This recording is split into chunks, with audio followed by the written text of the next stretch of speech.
Madame, Monsieur, bonsoir. Encore de fortes chaleurs en ce 17 août 2050 avec un soleil de plomb à peine voilé.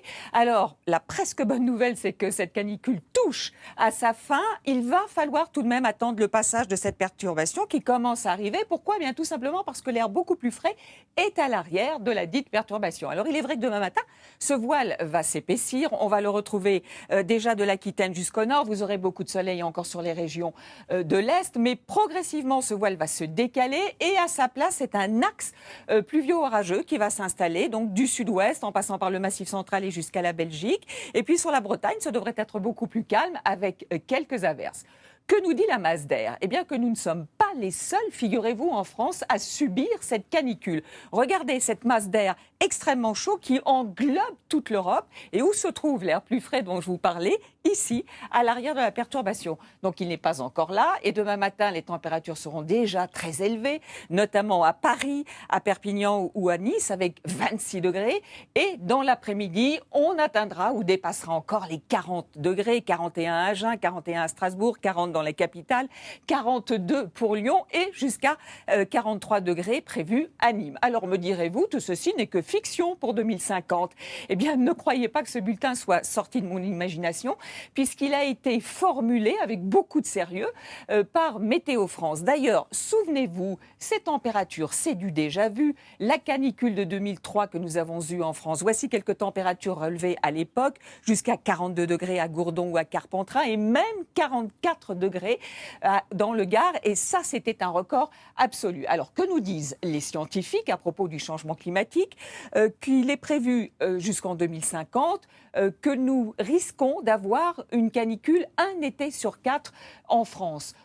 Qu'en cette année 2014, il a été observé que les mois d'avril, mai, juin, août et septembre ont été les plus chauds jamais enregistrés sur la planète, non seulement sur Terre, mais aussi à l'échelle des océans et des mers. D'ailleurs, souvenez-vous, fin septembre, la température de la Méditerranée était de 24 degrés, 2 degrés au-dessus des normales de saison. De ce fait, beaucoup d'évaporation avec de l'air chaud en provenance d'Afrique, formation d'orages extrêmement violents qui, en arrivant sur Terre, ont provoqué des orages, et notamment sur le Languedoc. Alors si je vous montre ces images de la région de Montpellier, ça n'est pas pour faire du catastrophisme, mais sachez que les membres du GIEC, groupe intergouvernemental sur l'évolution du climat, estiment que ces phénomènes extrêmes vont s'intensifier dans les prochaines années, et ceci à l'échelle du globe. Regardez ce qui se passe en Arctique depuis quelques années, avec la fonte progressive de la banquise de mer en été. Voici la différence de la superficie entre l'été 1996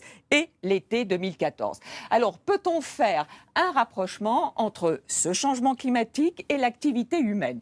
Élément de réponse avec deux courbes. En bleu, vous avez les CO2, les fameux gaz à effet de serre, et en orange, la courbe des températures. Que constate-t-on? Que de l'an 1000 à 1900, tout est très stable pour ces deux courbes, mais à partir de 1900, début du XXe siècle, début de l'industrialisation, eh bien, ces températures augmentent de façon extrêmement rapide et exactement en même temps que l'augmentation des émissions de gaz à effet de serre. Et devant ces faits, les membres du GIEC rappellent l'urgence de parvenir à un accord sur le climat.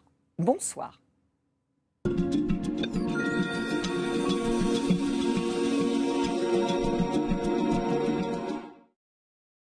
Well, now, that is a super sobering view of what could happen if we don't address climate change in a timely fashion.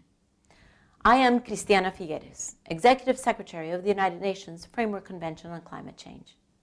Fortunately, the vision of a future irreparably harmed by climate change does not have to come to be. We have the power and the responsibility to create a better future for ourselves and for those to come. But we need action at least at two levels.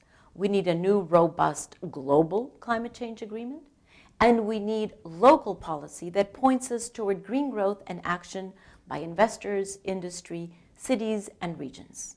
Then we can arrive at a stable, climate-neutral future. I ask you to join me and the Climate Change Convention, to join WMO and the entire UN family, and join the many, many people worldwide working towards a climate-safe future. By acting together, we can safeguard a stable future and open untold opportunity. By acting together, we can make the world a better place for every man, for every woman, for every child today, and for generations to come.